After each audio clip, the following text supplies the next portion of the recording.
దృష్టికోణం ఉంటుంది ఏదైనా సరే. నేను తరచు చెప్తుంటాను, ఇద్దరు భక్తులు దేవాలయానికి వచ్చారు. ఒక ఆయన అన్నాడు, ఈశ్వర నాకు చాలా యోగ్యమైన భార్యనిచ్చావు, ఏ పుణ్యకార్యం చేద్దామన్నా నేను సిద్ధమంటుంది, అటువంటి భార్యని ఇవ్వడం వల్ల నేను పుణ్యకార్యాలు చేసి తరిస్తున్నానన్నాడు.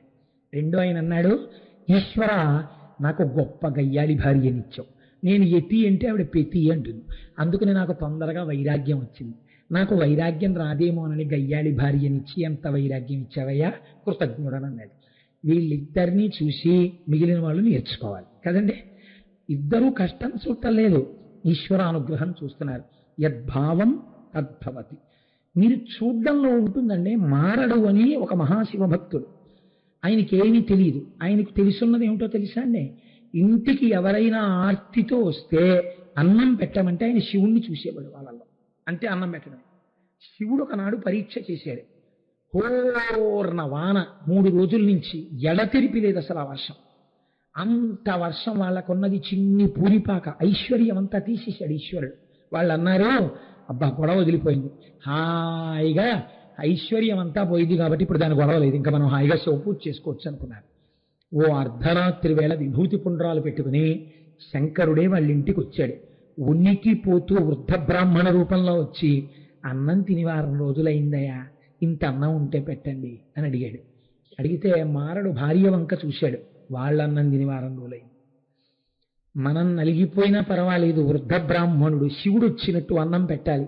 ఆవిడంది, ఎక్కడి నుంచి పెడతాం ఇంత వానలో, ఎవరింటికి వెళ్ళనన్నాడు. బెంగ పెట్టుకోకండి, మనకున్న కొద్దిపాటి పొలంలో మీరెవరి దగ్గర నుంచో ధాన్యం పట్టుకొచ్చి చల్లారు, మొక్కలు వస్తాయని. వర్షం ఇంత వర్షం కాబట్టి ఆ వడ్లు పైకి తేలిపోయి ఉంటాయి. మీరు జాగ్రత్తగా వానలో వెళ్ళి మెరుపులు మెరుస్తుంటే మెరుపుల కాంతిలో వడ్లేరండి, తీసుకురండి. నేను ఆ వడ్లు గబగబా దానికి ఉన్న పొట్టు తీసేసి, ఎంత కష్టం అండి నిజంగా తడి వడ్డుకు పొట్టు తీయడం అంటే, దాంతోటే జావ చేసేసి ఆయనకి పెడతాను, పెద్ద ఆయన ప్రాణం నిలబడాలని. మెరుపుల వెలుతురుతో వడ్లేరాడండి ఆయన, తనకి పంట పోతుందని తెలిసి. వడ్లేరి గబగబా పట్టుకుని భార్య దగ్గరికి వచ్చాడు. ఇంట్లో పరపురుషుడున్నాడు, భర్త లేడు. లోపల తానండకూడదని వచ్చిన బ్రాహ్మణుడు అన్నాడు, అమ్మా నీ భర్త ఎక్కడికో వెళ్ళాడు, నేను బయట నిలబడతానమ్మా అన్నాడు వణుకుతూ. అయ్యా వద్దు, మీరు ఇంట్లో ఉండండి, నేను బయట నించుంటానని వృద్ధ బ్రాహ్మణుడిని ఇంట్లో నించోపెట్టి వర్షంలో బయట భార్య నించుంది. మహానుభావుడు, నడిచే దేవుడు పరమాచార్య చంద్రశేఖర పరమాచార్య స్వామి వారు ఒక మాట చెప్తుండేవారు. కేవలముగా దీపోత్సవము నాడు ఒక దీపాన్ని చూడడం కానీ, అర్ధరాత్రి శివరాత్రి నాడు ధ్యానము చేయలేనటువంటి వారు, అనగా జ్యోతిర్లింగము యొక్క ప్రాశస్త్యమును ఇక్కడ గుర్తించి లోపల ధ్యానము చేయలేకపోతే, త్రయంబకుడనైనా పర్వాలేదు, దామోదరుణ్ణైనా పర్వాలేదు, మీకు నామరూపాలుగా భేదం ఉందేమో కానీ తత్వత భేదమేం లేదు. ఆ దీపశిఖలోకి, ఆ జ్యోతిలోకి ఆవాహన చేసి, అనగా ఆయనే పరంజ్యోతిగా ఉన్నాడు అని భావన చేసి, ఆ దీపం వెలుగుతున్నప్పుడు ఎంతమంది ఆ దీపం వంక చూస్తారో, దీపపు వెలుతురు వాళ్ళ కంటిని ఆకర్షిస్తుందో, అప్పుడు వారు ఒక మాట చెప్పాలి. కార్తీక పౌర్ణమి నాడు ఇంట్లో దీపం వెలిగించినా సరే, కేవలం దీపం పెట్టి విడిచిపెట్టడం కాదు. మనకి మన ఋషులు లోకము యొక్క ప్రయోజనాన్ని కోరుకోమని చెప్పారు, మన కోసం బతకమని ఋషులు ఎప్పుడూ చెప్పలేదు. అందుకే చూడండి, రుద్రాధ్యాయంతో అభిషేకం చేస్తే ద్విపదే చతుష్పదే, 2 కాళ్ళున్నవి 4 కాళ్ళున్నవి అన్నీ సంతోషంగా ఉండాలని కోరుకుంటాం మనం. అలాగే ఇవాళ రాత్రి 12 గంటలకు ఈ దీపాలన్నీ ఆర్పేస్తారు. ఆర్పేసి ఎక్కడ వెలుగుతుందన్నది నేను చెప్పను, ఎక్కడ వెలిగినా మీకు తెలిసిపోతుంది. ఎందుకంటే మహాశివరాత్రి నాడు ఎలా జ్యోతి స్తంభం ఆవిర్భవించిందో, అలాగే ఈ దేవాలయ ప్రాంగణంలో ఒక చోట గొప్ప దీపస్తంభం వెలుగుతుంది. అది మీకు నాకు ఎక్కడ ఏ మూల కూర్చున్నా కనపడుతుంది. అప్పుడు మనందరం మాత్రం ఆ జ్యోతి వంక చూస్తూ, వెలుతురు దర్శనం చేస్తూ, దాన్ని జ్యోతిర్లింగ ఆవిర్భావముగా అర్ధరాత్రి 12 గంటలకు ఆవిర్భవించినటువంటి శివలింగంగా భావన చేసి ముక్త కంఠంతో మనం అందరం ఒక మాట చెప్పాలి అని ఋషి ప్రోక్తం. అది కార్తీక పౌర్ణమి నాడు అయినా సరే. ఏమి కీటాః పతంగాః మశకాశ్చ వృక్షాః జలే స్థలే ఏ నివసంతి జీవాః దృష్ట్వా ప్రదీపం న చ జన్మభాగినః భవంతి త్వం శ్వపచాహి విప్రాః. అంటే ఎవరు ఈ దీపమును చూస్తున్నారో ఈ దీపము యొక్క కాంతి ఎంత దూరము పడుతోందో ఆ కాంతిలో ఉన్నటువంటి జీవులు ఏవైనా కావచ్చు. అవి కీటాహ పురుగులవచ్చు, పతంగాహ రెక్కలతో ఎగిరేటటువంటి దీపపు పురుగులు కానీ పక్షులు కానీ, మశకాశ్చ ఈగలు దోమలు, వృక్షాహ ఆ వెలుతురు చెట్ల మీద పడింది ఆ చెట్లు, జలే స్థలే ఏ నివసంతి జీవాహ అక్కడికి దగ్గరలో నీరు ఉండొచ్చు, నీటిలో కొన్ని ఉండొచ్చు, భూమి మీద కొన్ని ఉండొచ్చు. ఈ వెలుతురు ఎంత దూరం పడుతోందో ఆ జ్యోతిని చూసి వీరు చెప్పినటువంటి శ్లోక ధ్వని ఎంత దూరం పెడుతుందో దృష్ట్వా ప్రదీపం నచ జన్మభాగినః అదే సాక్షాత్ పరమేశ్వరుడు, త్రయంబకుడు, త్రిపురాంతకుడు, మహాదేవుడన్న భావన చేస్తూ మీరు అలా చూడడం చాలా తేలికండి. అర్ధరాత్రి వేళ ఒక జ్యోతిస్సు కంటిని ఆకర్షిస్తుంది.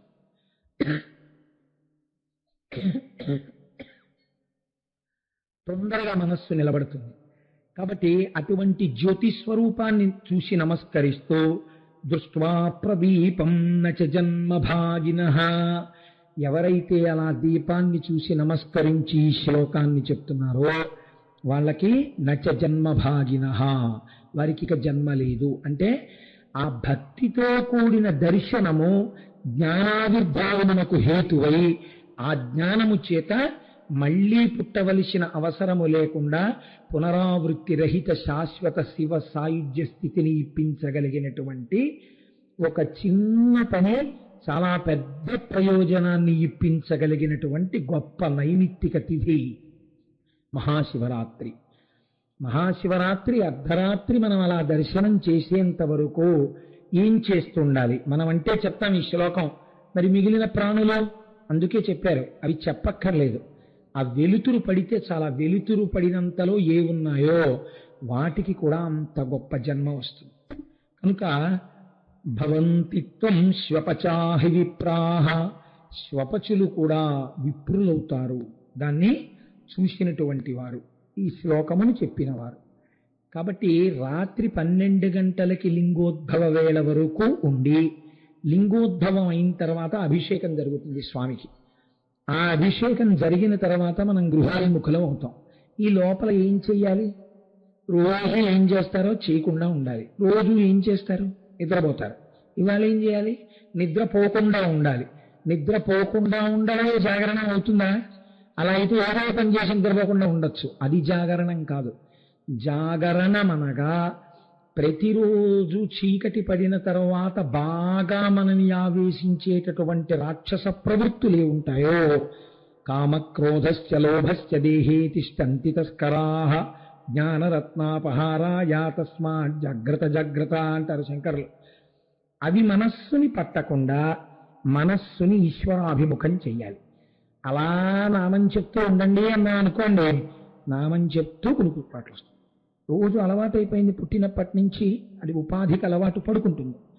కాబట్టి ఇప్పుడు మనస్సు నిలబెట్టాలి. మనస్సు నిలబడడానికి శరీరము సహకరించాలి. కాబట్టి అత్యంత ఇష్టమైన విషయాన్నే భగవత్ సంబంధంగా మార్చాలి ఇవాళ. కాబట్టి ఇప్పుడు నేను వేదిక దిగిపోయిన తర్వాత, అంటే ఉపన్యాసం చెప్పవా అనుకోకండి, ఉపన్యాసం అయిపోయాక వేదిక దిగిపోగానే మీరెవ్వరూ లేచిపోకండి.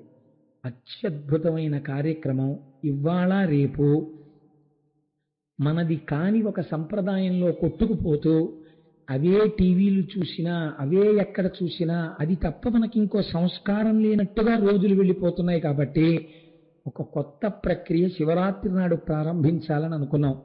ఇవాళ చిన్న చిన్న పిల్లలు ఆ వేదిక మీద కూర్చుంటారు, 2-3 టీమ్స్గా. వాళ్ళు అంతాక్షరి చేస్తారు. కానీ ఎలా ఉంటుందో తెలుసా అండి? ఒక్క భగవత్ సంబంధమైన కీర్తనలు మాత్రమే వాగ్గేయకారులు. ఏ అక్షరం దగ్గర ఆపితే ఆ అక్షరం నుంచి వాగ్గేయకారుల యొక్క కీర్తనలు పాడాలి. అలా ఏ టీం అన్నా పాడలేకపోతే వాళ్ళకి మార్క్ ఉండదు. అది కొంతసేపు ఆ కార్యక్రమం జరుగుతుంది. తర్వాత మీరు నేను కూడా పొంగిపోవలసిన విషయం చూడండి. ఇప్పుడు వచ్చినటువంటి ఆ పిల్లవాడు అమెరికా నుంచి వచ్చాడు. అమెరికా నుంచి వచ్చి ఒంట్లో బాగుండకపోయినా ఉపన్యాసం వినడానికి వచ్చి పూలదండ వేసి 2 చెవులు పట్టుకొని ప్రవర చెప్పాడు అతను. అమెరికాలో ఉంటూ సంధ్యావందనం చేసుకుని ప్రతిరోజు ప్రవర చెప్పుకునే అలవాటు ఉన్నటువంటి కుటుంబం. అలాగే ఒక పిల్ల డాక్టర్ చదివి ఆశ్చర్యం ఏమిటంటే అమెరికాలో ఎంబీబీఎస్ పూర్తి చేసుకుని ఎండి సీట్ వచ్చింది ఆ అమ్మాయికి. రేపో మాపో అమెరికాలో పోస్ట్ గ్రాడ్యుయేషన్ చేసుకోవడానికి మళ్ళీ వెనక్కి వెళ్ళిపోతుంది ఆ అమ్మాయి. అమెరికా నుంచి వచ్చింది. ఇప్పుడు నాకు దండ వేసిన 2వ వారు ఉన్నారే శ్రీరామచంద్రమూర్తి గారు, వారి మనవరాలు. ఏదో కొద్ది రోజులు తాతగారితో గడపడం కోసం వచ్చింది. నేను ఈ మధ్య కాలంలో ఒక చిన్న ఒక కార్యక్రమం ఒకటి జరిగితే నేను అక్కడికి వెళ్ళవలసి వచ్చింది, కాపవరం. ఆ కార్యక్రమంలో మిట్ట మధ్యాహ్నం 11 గంటలు 12 గంటల వేళ ఆ అమ్మాయి చేసిన భరతనాట్యం చూసి నేను తెల్లబోయాను. నేనే కాదు, చూసిన వాళ్ళందరూ ఆశ్చర్యపోయారు. అంత ఎండలో ఏ స్టేజీ లేకుండా చేసింది ఆ పాప. ముచ్చట పడిపోయి అంత అమెరికాలో ఉంటూ మెడిసిన్ చదువుకుంటూ మనకి ఇంతుంటే అబ్బబ్బబ్బబ్బ ఎంత ఇదో, ఇంగ్లీష్ తప్ప అసలు తెలియదని వాళ్ళలా ప్రవర్తిస్తుంటారు మన వాళ్ళు. మీకు తెలుసా అండి, ఆ అమ్మాయి స్వరంతో రుద్రం చెప్తుంది. ఎన్ని నేర్చుకుందో ఆ పాప. పొంగిపోయి ఆ అమ్మాయిని అడిగాం, అమ్మా నువ్వు ఎలాగో భారతదేశం వచ్చావు కదా. అమ్మాయి విశాఖపట్నం వెళ్ళింది. పాపం మన కోసమని ఇవాళ కాకినాడ వచ్చింది. మళ్ళీ ఇవాళ రాత్రి తల్లి ఒక్క 50 నిమిషాలో 45 నిమిషాలో భరతనాట్యం చెయ్యమ్మా అని అడిగాం. అడిగితే ఆ పాప విశాఖపట్నం నుంచి వచ్చింది. ఈ ప్రోగ్రాం అయిపోగానే ఆ పాప భరతనాట్యం చేస్తుంది. తదనంతరం గంధర్వగానం చెయ్యగలిగినటువంటి మహాభక్తురాలు పెద్దాడ సూర్యకుమారి గారు చక్కటి కీర్తనలు చేస్తారు. తదనంతరం శివతాండవం ఉంటుంది, లోకేష్ శర్మ గారు. శివతాండవానంతరం 12 అవుతుండగా లైట్లు ఆరిపోయి ప్రాంగణంలో ఎక్కడో జ్యోతిర్లింగం వెలుగుతుంది. అది కదండి జాగరణం అంటే, మనస్సు ఈశ్వరుడి సముఖంలో ఉండడం. జ్యోతిర్లింగం వెలిగిన తర్వాత మళ్ళీ మీ అందరితో నేను ఈ శ్లోకం చెప్పించి నమస్కారం చేయిస్తాను. ఆ శ్లోకం గుర్తుపెట్టుకోండి. చక్కగా ప్రతి కార్తీక పౌర్ణమి నాడు విజ్ఞాపన చేస్తూ ఉండండి ఇంట్లో. అలా మనం ఇవాళ చాలా అందమైనటువంటి జాగరణ చేయబోతున్నాం. ఇక ఇవాల్టి ఉపన్యాసానికి సంబంధించినంత వరకు సాక్షాత్ పరమేశ్వరుడు పార్వతీదేవితో మాట్లాడుతూ ఒకనాడు ఒక మాట అన్నాడు. పార్వతీ, నన్ను ఎందరో స్తోత్రం చేశారు. నన్ను స్తోత్రం చెయ్యని వాళ్ళు లోకంలో ఉండడం అసంభవం కదా. అందరూ స్తోత్రం చేసిన వారే. కానీ ఒక ప్రత్యేకమైన సందర్భంలో నా గురించి ఒక స్తోత్రం జరిగింది. నన్ను కొంతమంది వచ్చి స్తుతి చేశారు. ఆ చేయబడినటువంటి స్తుతిలో ఒక్క శ్లోకం కాని, ఆ శ్లోకం రాకపోతే అర్ధశ్లోకం కాని, అర్ధశ్లోకం కూడా రాకపోతే ఒక్క పాదం కాని, ఒక పాదం కూడా రాకపోతే ఒక్క మాట కాని, ఒక మాట కూడా రాకపోతే ఆ రోజున అది వినడం కాని చేసినటువంటి వాళ్ళకి నేను నా అనుగ్రహాన్ని వర్షిస్తానని చెప్పాడు. అటువంటి స్థితిని మహానుభావుడు పోతన గారు వీరభద్ర విజయంలో చెప్పారు ఈ విషయాలు. కాబట్టి ఇవాల్టి రోజున అంత మహోత్కృష్టమైనదేదో శివుణ్ణి ప్రతిరోజు మనం ఏ రూపంతో చూడవచ్చని మనకి వేదం చెప్తోందో ఆ విషయాన్ని మీకు నేను విజ్ఞాపన చెయ్యబోతున్నాను. ఉపోద్ఘాతం కొత్తది, విషయం మీరు విన్నది. కాబట్టి చూడండి, ఒకానొకప్పుడు దేవతలు దానవులు క్షీరసాగర మథనం చేశారు. అమృతోత్పాదనం చెయ్యాలి అని. అమృతాన్ని కానీ సృజించగలిగితే దాన్ని తాగి చిరంజీవులు కావాలని వాళ్ళ కోరిక. కాబట్టి మందర పర్వతాన్ని తీసుకెళ్లి పాలసముద్రంలో దించారు. దానికి వాసుకి అనబడేటటువంటి పావుని చుట్టారు. దేవతలు పట్టుకున్నారు, దానవులు పట్టుకున్నారు. పట్టుకుని దాన్ని తిప్పుతున్నారు. ఎడమ కుడి మనుపు తిరుగుచు కుడి ఎడమను వెనుక తిరుగు కొలగిరిక డలింగడలెడల సురలన సురులు తొడి తొడి పని పండము మొదలు తుదియను దిగువలే. తలవేపు దేవతలు పట్టుకున్నారు, తోకవేపు రాక్షసులు పట్టుకున్నారు. ఆ మందర పర్వతాన్ని తిప్పుతున్నప్పుడు దేవతలు ముఖం పట్టుకుని పావుని సర్రని లాగితే ఆ మందర పర్వతం ఇలా తిరిగేది. ఇప్పటి వరకు దానవులు ఎక్కడి నుంచున్నారో దేవతలకు అక్కడి వరకు పరిగెత్తుకొచ్చేవారట. అక్కడ దాకా వచ్చేసేటప్పటికి వాసుకి చుట్టబడింది మొదలకు వచ్చేసేది. మళ్ళీ వెళ్ళి దాన్ని పట్టుకుని వెనక్కి పరిగెడితే మళ్ళీ ఇక్కడ ఉన్నటువంటి దానవులందరూ దాని మొదల దగ్గరికి వచ్చేవారట. అలా ఆ పావుని చుట్టి మందర పర్వతాన్ని తిప్పుతున్నారు. ఇదంతా అసలు ధ్యాన సంబంధమైన విషయం. లోపల మనస్సుని తిప్పినప్పుడు వచ్చే స్థితి యందు ఈశ్వర అనుగ్రహం ఎలా పొందాలి అన్నది. అమరాసుర కరవి పరిభ్రమణ ధరాధర వరేంద్ర భ్రమడంబును తా కమఠేరు వీపు తీటను శమియోత గచాల దయ్య జగతీనాథ. ఆ మందర పర్వతం కిందకి దిగిపోకుండా ఉండడం కోసమని ఆదికూర్మ రూపంలో మహానుభావుడు శ్రీ మహావిష్ణువు పాలసముద్రంలో పడుకున్నారు. ఆయన వీపు మీద పెట్టారు ఈ మందర పర్వతాన్ని, పెట్టి తిప్పుతున్నారు. తిప్పుతుంటే ఎంత తిప్పినా సరే మందర పర్వతాన్ని ఆయన వీపు దురద తీరలేదుట ఆ మందర పర్వతం తిరుగుతున్నప్పుడు. అంటే మహానుభావుడి యొక్క శక్తి ఎలా ఉంటుందో చూడండి. ఇది ఈశ్వరుని యొక్క కారుణ్యం. తండ్రి చాలా అలసిపోయాడు కొడుకు పని మీద తిరిగి, ఆఖరికి పట్టుకొచ్చాడు. 35 సంవత్సరాలు 30 సంవత్సరాలు అయిపోయిన తర్వాత నువ్వు చిన్నప్పుడు 10వ క్లాస్ వరకు ఎక్కడ చదువుకున్నావో సర్టిఫికెట్ పట్టరా అన్నారు అనుకోండి. 30 సంవత్సరాలు సర్వీస్ అయిపోయిన తర్వాత ఆ ఉద్యోగస్తుడు ఎప్పుడో 40 ఏళ్ల క్రితం ఏ స్కూల్లో చదువుకున్నాడో సర్టిఫికెట్ తెమ్మంటే అప్పటికి ప్రమోషన్లు అన్నీ వచ్చి ఆయన ఎక్కడో ఆంధ్రదేశంలో ఏమోలో ఉన్నాడు. ఎక్కడో ఉన్న తండ్రికి పల్లెటూరు ఉత్తరం రాశాడు, నాన్నగారు నాకు సర్టిఫికెట్ కావాలి ఇప్పుడు. కొత్త కొత్త ఆలోచనలు వస్తుంటాయి కదా మన వాళ్ళకి. ఇప్పుడు తెమ్మంటున్నారు సర్టిఫికెట్ అంటే పాపం ఆ తండ్రి రోహిణీ కార్తెలో నెత్తి మీద బట్ట వేసుకుని ఆ స్కూల్కి వెళ్ళి, అయ్యా మా అబ్బాయి 40 ఏళ్ల క్రితం ఇక్కడ చదువుకున్నాడండి, 5వ క్లాస్ నుంచి 10వ క్లాస్ వరకు సర్టిఫికెట్ ఇమ్మంటే, అయ్యా కిందటి ఏడాది రికార్డే దొరకట్లేదు, ఉంచడానికి ఆల్మేరాలు ఉండవు, పైన రూఫ్ ఉండదు, 40 ఏళ్ల క్రితం మీ అబ్బాయి చదువుకుంటే సర్టిఫికెటా ఎక్కడతామంటే అది ఇవ్వకపోతే జీతం ఇవ్వచ్చండి, అందుకు ఇప్పించండి మహాప్రభు కాళ్ళ వేళ్ళ పడితే ఆఖరికి ఎలాగో అలా ఈయన తిరగ్గా తిరగ్గా తిరగ్గా తిరగ్గా పాపం ఈ ముసలాయన బాధపడ్డాక ఒక్కరోజు స్పెషల్ క్యాజువల్ లీవ్ దానికి అప్పుడు ఆ సర్టిఫికెట్ ఇస్తే అది పట్టుకుని తండ్రి గారు పరిగెత్తుకెళ్ళి, అమ్మయ్య నాన్న ఇదిగోరా సర్టిఫికెట్ ఇచ్చానంటే, నాన్నగారు దీనికోసం మీరు ఎంత శ్రమ పడ్డారో నాన్నగారు అంటే తండ్రి అంటాడు, శ్రమే ఉందిరా, డాక్టర్ గారు ఎలాగో కొంచెం మీరు నడుస్తుంటే మంచిది అన్నారు, దీని పేరు మీద ఏదో 4 మాటలు స్కూల్కి వెళ్ళి రావడం అయిందంటాడు. అంతేగాని నిజమేరా దీనికోసం నేను ఎంత తిరిగానో అంటాడా? తండ్రి కారుణ్యం అటువంటిది. పిల్లాడు నొచ్చుకుంటాడేమో అబ్బాయి ఏముందిరా అంటాడు. అలా శ్రీ మహావిష్ణువు కూడా అన్నారట, ఆ మందర పర్వతం తిప్పుతుంటే ఆయన వీపు చెక్కుకుపోయిందని వీళ్ళు పొద్దున బెంగెట్టుకుంటారేమోనే, మీరు ఎంత తిప్పినా నా వీపు దురద తగ్గలేదురా తిప్పుకోండి అన్నట్టు. ఎంతటి కారుణ్యమో చూడండి మహానుభావుడిది. నిన్నటి రోజున మీకు కాళిదాసకృత శ్లోకం చెప్పాను కదా, ఆ పరబ్రహ్మ వస్తువు బ్రహ్మగా ఉన్నా విష్ణువుగా ఉన్నా శివుడిగా ఉన్నా దాని కారుణ్యం ఎప్పుడూ అలాగే ఉంటుంది. కనుక ఆయన నా దురద తీరలేదు అన్నాడు. ఆ మందర పర్వతాన్ని తిప్పుతుంటే పాల సముద్రంలో ఉన్నటువంటి పావులు, తాబేళ్లు, పెద్ద పెద్ద చేపలు ఇవన్నీ ఆ తరంగములతో పైకి లేచి ఒడ్డున పడ్డాయిట. మిగిలినవి పడితే ఒకెత్తండి, తాబేలతో గొడవ ఉండదు, అది భూమి మీద పడ్డా నీళ్లలోకి వెళ్ళిపోతుంది, కప్ప భూమి మీద పడ్డా నీళ్లలోకి వెళ్ళిపోతుంది, దానికేం బాధ ఉండదు.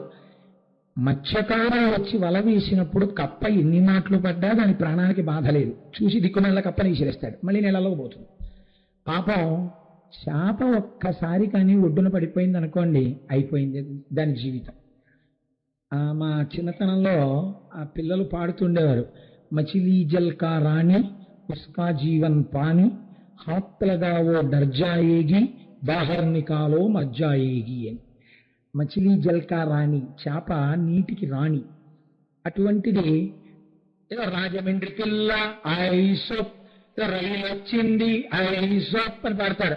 ఈ పాటకు అర్థం ఏంటని మీరు అలా విన్నారనుకో, దానికి ఏం అర్థమే ఉండదు, వాళ్ళు ఏదో పాడుకుంటారు అంతే.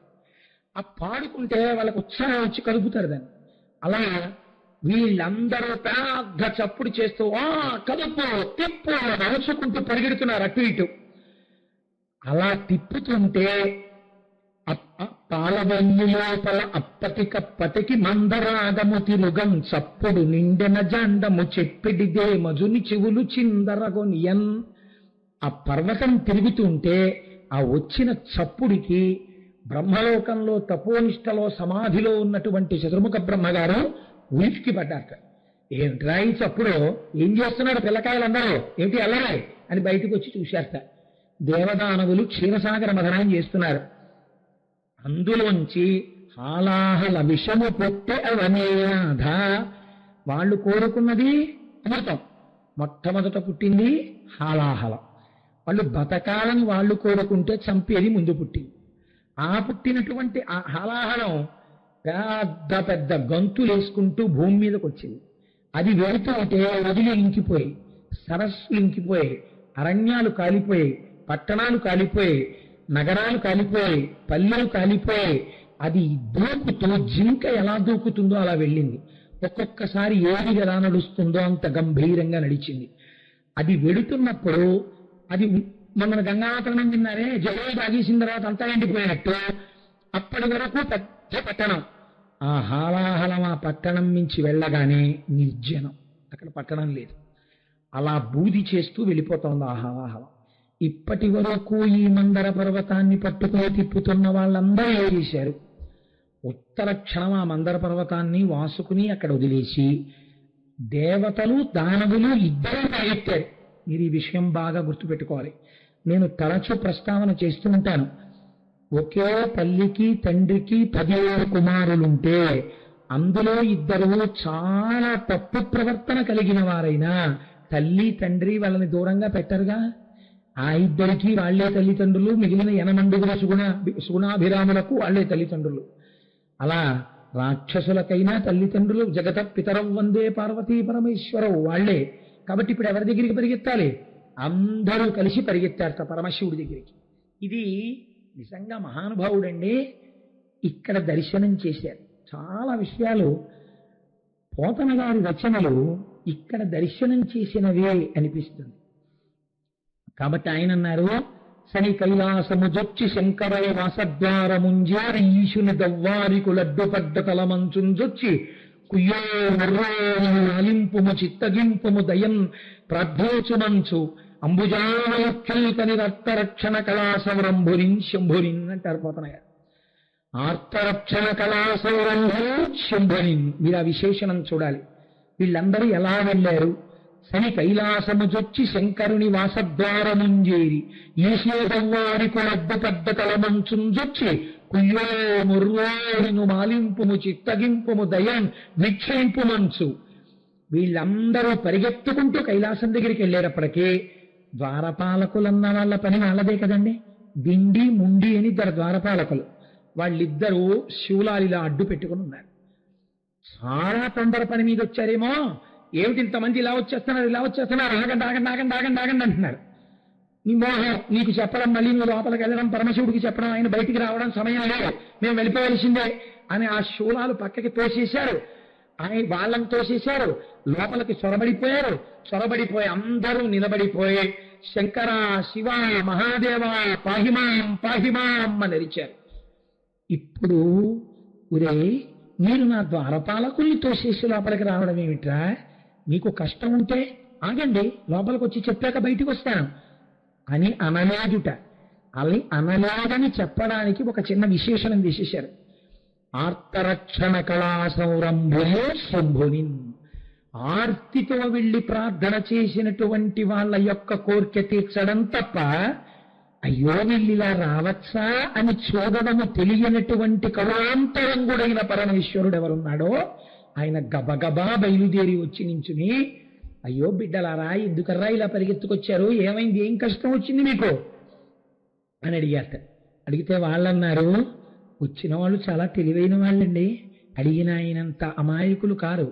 చిత్రం ఏమిటంటే, లోకంలో బిడ్డన్ని పెంచి పెద్ద చేసేటప్పుడు తండ్రి చాలా గడుసుగా ఉన్నాను నేను, నాకు అన్నీ తెలుసు, వీడికి ఏం తెలియవనుకుంటాడు. అందుకే ఒక వయస్సు వచ్చిన తరువాత పుత్రమిత్రవదాచరేత్ అంది లోకం. పుత్రుడితో మాట్లాడేటప్పుడు, పుత్రుడితో ప్రవర్తించేటప్పుడు వాడు ఇంకా నీ కొడుకు, వాడికి ఏం తెలియదని నువ్వు అనుకుని మాట్లాడకు. ఈశ్వరుడిచ్చిన ఒక మిత్రుడన్న భావనతో ప్రవర్తించు. ఎందుచేత అంటే మనం చూస్తూ ఉంటాం లోకంలో, ఏ తల్లి తండ్రి తమ చెమటోర్చి పెంచి పెద్ద చేశారో ఆ తల్లి తండ్రి చూడకుండా భార్యకు పట్టుకెళ్ళి బోనస్ ప్యాకెట్ ఇచ్చే ప్రబుద్ధులు ఎందరో లోకం. ఒకవేళ తండ్రి గారు పొరపాటున అదే టైంలో, నాన్న ఇవాళ శివరాత్రి కదా అనేదో చెప్పబోయి తెర తీశారనుకోండి, ఇలా 1000 రూపాయల కాగితాలు లెక్కెట్టుకుంటూ ఉంటుంది కోడలు. ఈ కొడుకు నాన్నగారు వచ్చారంట, దొంగాడు వచ్చాడు అన్నట్టు. అంటే ఆవిడ గబగబాను రండి మామయ్య గారు రండి అని ఎంతో గౌరవంగా డబ్బు వీలువలో పెట్టుకుంటాడు. పెట్టుకున్న తర్వాత ఈ వెర్రి అయిన పాపం ఏంట్రా నాన్న ఏమైనా బోనస్ వచ్చిందా అంటాడు. లేదు నాన్నగారండి మీకు ఒంట్లో బాగోలేదన్నారు కదా హాస్పిటల్కి తీసుకెళ్ళడానికి మా స్నేహితుడి దగ్గర పట్టుకొచ్చారంటాడు. ఆయనకి తెలియదని మీరు అనుకుంటున్నారా? మార్నింగ్ వాక్లో ఆ కొడుకు కొలీగు చెప్పాడు బోనస్ వస్తోందండి మాకు అని. కొడుకు ఈ మాట అంటే నువ్వు అబద్ధం ఆడుతున్నావు తండ్రి అండం. వాడు చూడకుండా ఓ మూలకెళ్ళి ఉత్తరీయంతో కళ్ళొత్తుకుంటాడు. ఇంత కష్టపడి పెంచి పెద్ద చేశాను ఆ డబ్బుని తినేస్తానా? ఎందుకు అబద్ధం? నాన్నగారు బోనస్ వచ్చిందంటే నేను సంతోషించనా? ఇంతే లోకం అనుకుంటాడు. కానీ వదిలేస్తాడనుకుంటున్నారా కొడుకుని? వదలడు. ఇదే ధూర్తుడు బయటికి వచ్చి నాన్నగారండి ఏదో చెప్పాలనుకుంటున్నారు, మీరు చిన్నప్పటి నుంచి మాకు మంచి విషయాలు చెప్పేవాళ్ళు, ఇవాళ శివరాత్రి ఏమిటి ఏమన్నా చెప్తారా చెప్పండి అంటాడు. వినీష్ పాటించేసిన వాళ్ళకి. అలా ఆయనకి తెలియదే అనుకుంటున్నారా? లోకంలో ఒక సామెత ఉంది, మూడో కంటి వాడికి తెలియకుండా చేసేసానంటూ ఉంటారు. మూడో కంటి వాడికి తెలియకుండా అని అనకూడదు అసలు. మూడో కంటి వాడికి తెలియకుండా మీరేమీ చేయలేరు. అవి సూర్య చంద్ర అగ్నిహోత్రముల నేత్రములు. ఆయన ఎప్పుడూ అన్నిటినీ చూస్తూనే ఉంటాడు. మూడో కంటి వాడికి తెలియకుండా మీరేమీ చెయ్యలేరు. మూడో కంటికి తెలియకుండా అంటే మీ రెండు కళ్ళు తప్పి ఇంకో కన్ను చూడకూడదు. అంటే అవతల వాళ్ళు ఓ కంటితో కూడా చూడకుండా పనిచేయమని చెప్పడానికి మూడో కంటికి కనపడకుండా అంటారు. అది మూడో కంటి వాడికి తెలియకుండా అయింది. మూడో కంటి వాడికి తెలియకుండా అనేటప్పటికీ మహాపాపమై కూర్చుంటుంది. కాబట్టి ఇప్పుడు చూడండి, శంకరుడికి తెలియదని మీరు అనుకుంటున్నారా వీళ్ళు చేసినవి? ఆయనకు అన్నీ తెలుసు. తెలుసున్న ఆయన పెద్దరికం ఏమిటంటే ఇదిగో తండ్రి, ఆయన ఎప్పుడూ లోకాలకి తండ్రి. అందుకని ఆయన ఉరే ఏం చేశారా మీరు, ఎందుకు పరిగెత్తుకొచ్చారా, ఇంటికి రాలేక క్షీరసాగర మథనం మీకు ఇచ్చిన పదవులు మీకు సరిపోలేదురా అని అడగడు ఆయన. అడగకుండా ఆయన ఎంత గమ్మత్తుగా అడిగాడంటే ఏందన్నా ఇలా పరిగెత్తుకొచ్చారు ఎందుకు అన్నాడు. వీళ్ళు ఏమనాలండి, అంత దారపాలకుల్ని తోసేసి లోపలికి వచ్చిన వాళ్ళు, అయ్యా అలాలం వచ్చేస్తోందండి అనాలి. అలా అంటే మీరు ఎందుకు వెళ్ళారా పాల సముద్రం దగ్గరికి అంటారేమోనని వీళ్ళందరూ స్తోత్రం మొదలెట్టారు. భూతేశ భూతాత్మ భూతభావన రూప దేవ మహాదేవ దేవ వంద్య, ఈ లోకములకెల్ల ఈశ్వరుండవు నీవు, బంధమోక్షములకు ప్రభుడ నీవు, ఆర్త శరీరవ గురుడవు నిన్ను కోరి భజేతులు కుశలమతులు, శక్తియుతుడవీవు శబ్దయోనివీవు జగదంతరాత్మవీవు అని ఆయన దగ్గరికి వెళ్ళి ఏం చెప్పమంటావు మహానుభావ? భూతాత్మ భూతేశ భూతభావన రూప దేవ మహాదేవ దేవ వంద్య.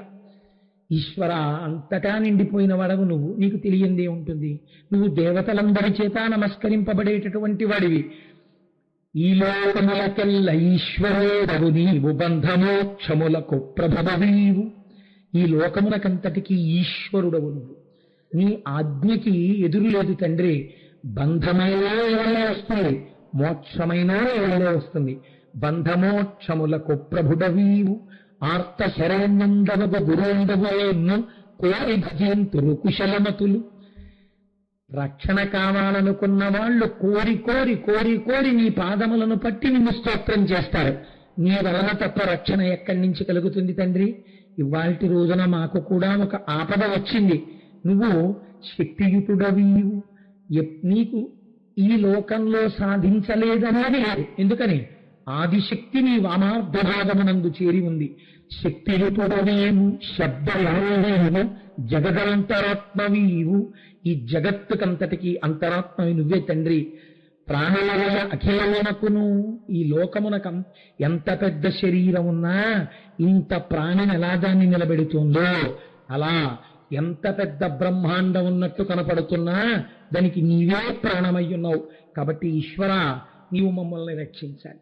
నువ్వు మా ఎదురుగుండా ఇవాళ సాకార రూపంలో ఇలా కనపడుతున్నావు, కానీ నిజంగా ఇదాని రూపం అగ్ని ముఖేణ పరాపరాత్మకమాత్మ కాలంబు గతి రత్నగర్భ పదము శ్వసనంబు నీయుర్పురసనజల సుండు దిశలు కర్ణంబులు దివలాభి సూర్యుండు కన్నులు శుక్రంబు సలిలంబు జఠరంబు జలధులు చదలసురము సర్వాంశఫల వమచయము శల్యంబు లద్రులు మానసం అమృతకరుంబు చందములు ధాతువులు ధర్మసమితి హృదయము ఆస్య పంచకముపనిషదాహ్వయంబు అయిన నీరూపు సదసత్వమై శివాఖ్యయై స్వయం జ్యోతి అయ్యొప్పు ఆద్యమగుచు అన్నారు వాళ్ళు. ఇప్పుడు ఈశ్వరుణ్ణి తత్వస్వరూపంగా చెప్పారు. ఈశ్వర, అగ్ని నీ ముఖం, నువ్వు అడుగు తీసి అడుగు వేస్తే కాలం, ఈ సమస్త బ్రహ్మాండమంతటా కూడా నీవే నుండి నిబిడీకృతమైపోయి ఉన్నావు. ఉదయగ్రావము పానవట్టము అభిషేకో తత్రమాహంబు వార్ధి ధరీద్రాంతము ధూపధూమము జలద్దీప ప్రభారాశి కౌముది తారానివహంబులద్భుత సుమంబులుగా తమోదూత సఖ్యతమై సీత గభస్తి బింబ శివలింగం బొప్పే ప్రాచీదిశన్ అంటాడు కాళహస్తీశ్వర మహాత్యంలో దూర్జటి. అలా అంతటా విడివిడీకృతమైపోయిన వాడివి తండ్రి నువ్వే.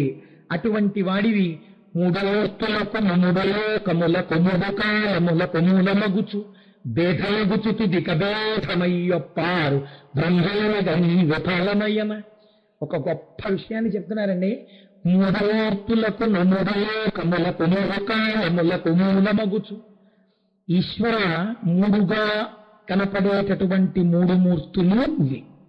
నీవే సృష్టికర్తగా బ్రహ్మగా ఉంటావు, స్థితికర్తగా విష్ణువుగా ఉంటావు, ప్రళయకర్తగా రుద్రుడిగా ఉంటావు.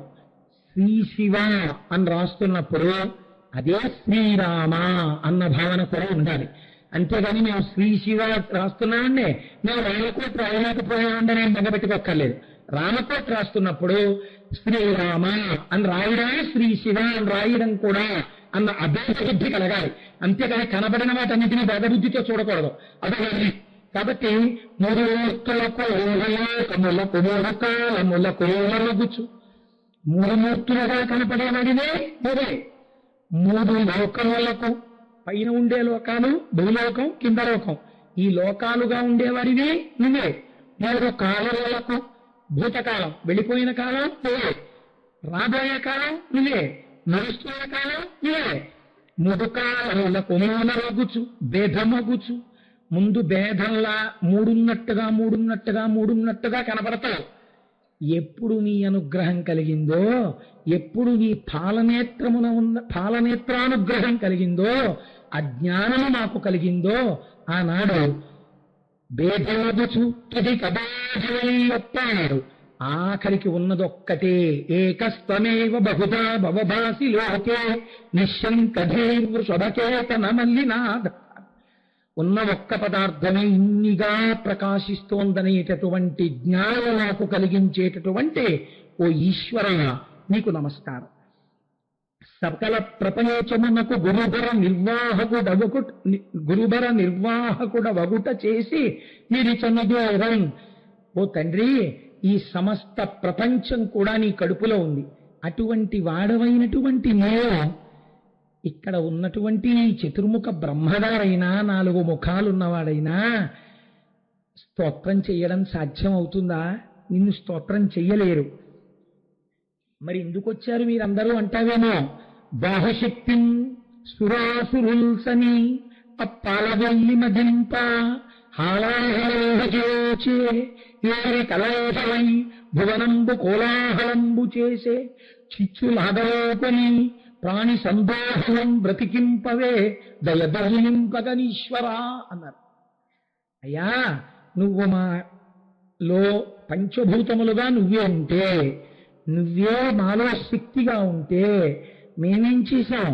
నువ్విచ్చిన ఆయుర్దాయం చాలదని, నువ్విచ్చిన పదవులు సరిపోవని, చిరంజీవిత్వాన్ని పొందాలని భుజశక్తిని బాహుబలాన్ని నమ్ముకుని పాల సముద్రంలో మందర పర్వతాన్ని పెట్టి చిలికాం. అమృతం పుడుతుందని ఆశపడ్డాం. అమృతం పుట్టలేదు, మొదట హాలాహలం పుట్టింది. అది చిచ్చు అగ్నిహోత్రం. అది వచ్చేస్తోంది వెనకాతల తరువుకుంటూ.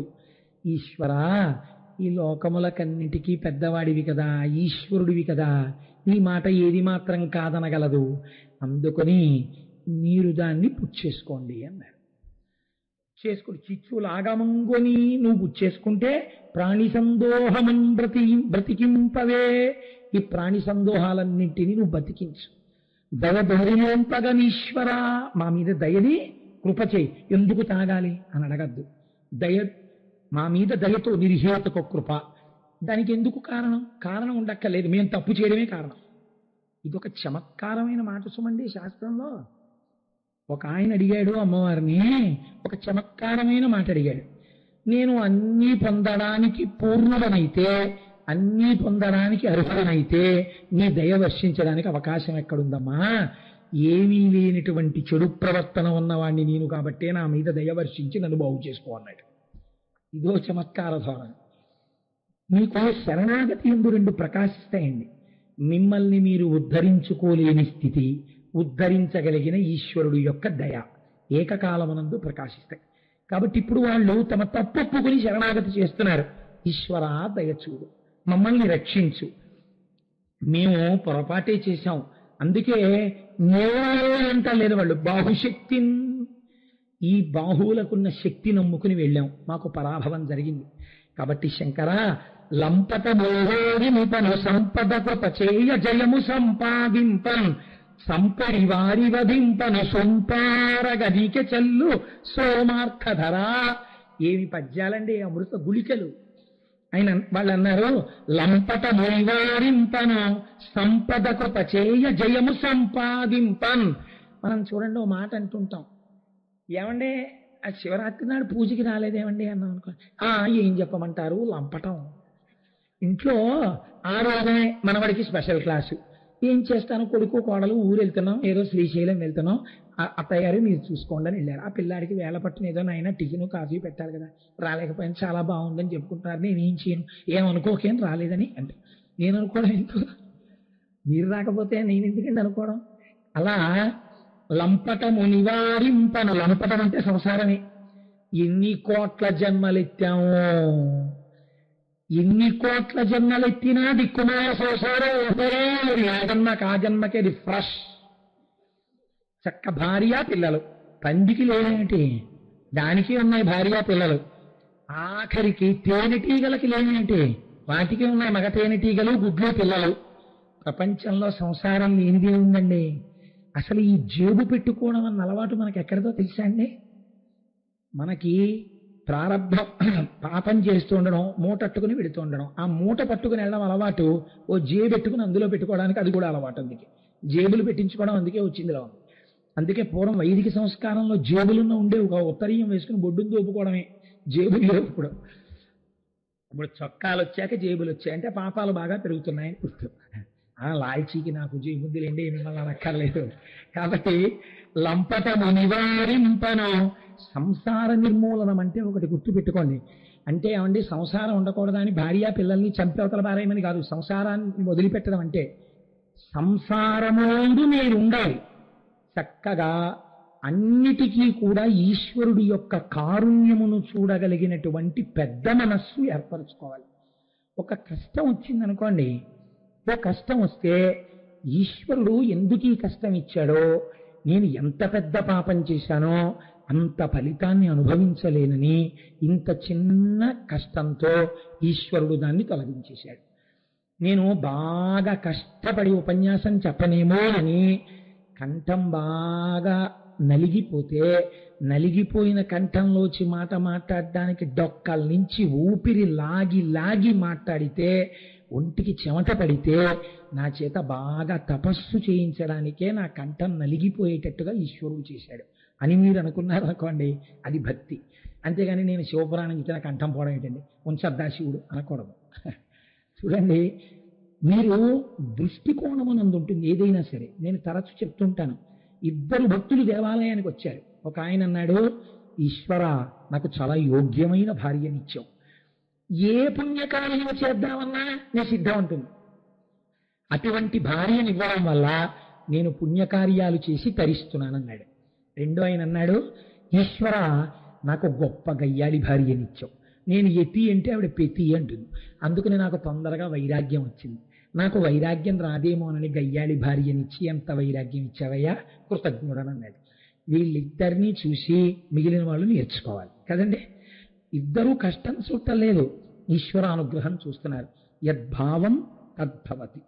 మీరు చూడ్డంలో ఉంటుందండి. మారడు అని ఒక మహాశివ భక్తుడు, ఆయనకి ఏమీ తెలియదు. ఆయనకు తెలుసున్నది ఏమిటో తెలుసా అండి, ఇంటికి ఎవరైనా ఆర్తితో వస్తే అన్నం పెట్టమంటే ఆయన శివుణ్ణి చూసేవాడు వాళ్ళల్లో, అంటే అన్నం పెట్టడం. శివుడు ఒకనాడు పరీక్ష చేశాడు. హోర్న వాన 3 రోజుల నుంచి ఎడతెరిపి లేదు అసలు ఆ వర్షం. అంత వర్షం, వాళ్ళకున్నది చిన్ని పూరిపాక, ఐశ్వర్యం అంతా తీసేశాడు ఈశ్వరుడు. వాళ్ళు అన్నారు, అబ్బా గొడవ వదిలిపోయింది, హాయిగా ఐశ్వర్యం అంతా పోయింది కాబట్టి ఇప్పుడు దాని గొడవ లేదు, ఇంకా మనం హాయిగా శివపూజ చేసుకోవచ్చు అనుకున్నారు. ఓ అర్ధరాత్రి వేళ విభూతి పుండ్రాలు పెట్టుకుని శంకరుడే వాళ్ళ ఇంటికి వచ్చాడు. ఉనికి పోతూ వృద్ధ బ్రాహ్మణ రూపంలో వచ్చి, అన్నం తిని వారం రోజులైందయా, ఇంత అన్నం ఉంటే పెట్టండి అని అడిగాడు. అడిగితే మారడు భార్య వంక చూశాడు, వాళ్ళ అన్నం తిని వారం రోజులైంది. మనం నలిగిపోయినా పర్వాలేదు, వృద్ధ బ్రాహ్మణుడు శివుడు వచ్చినట్టు అన్నం పెట్టాలి.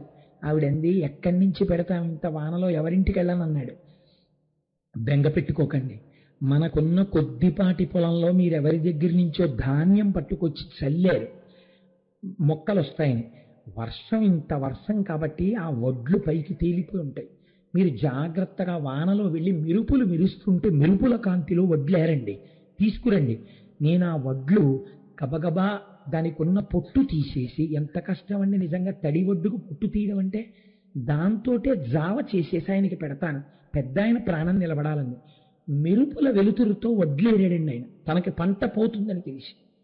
వడ్లేరి గబగబా పట్టుకుని భార్య దగ్గరికి వచ్చాడు. ఇంట్లో పరపురుషుడున్నాడు, భర్త లేడు.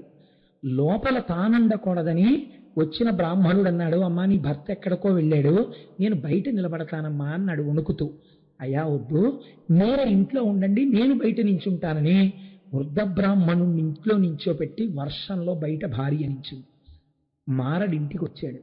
ఇవిగో వడ్లు తెచ్చానన్నాడు. ఎలా జావ చేయడం, అగ్నిహోత్రం ఎలా, ఉన్న ఒక్క పాకలో అన్నీ తడిసిపోయాయి. అంటే అప్పుడు చూరు వైపు చూశారు. ఒక్క కర్ర తడవకుండా చూరుకుంది.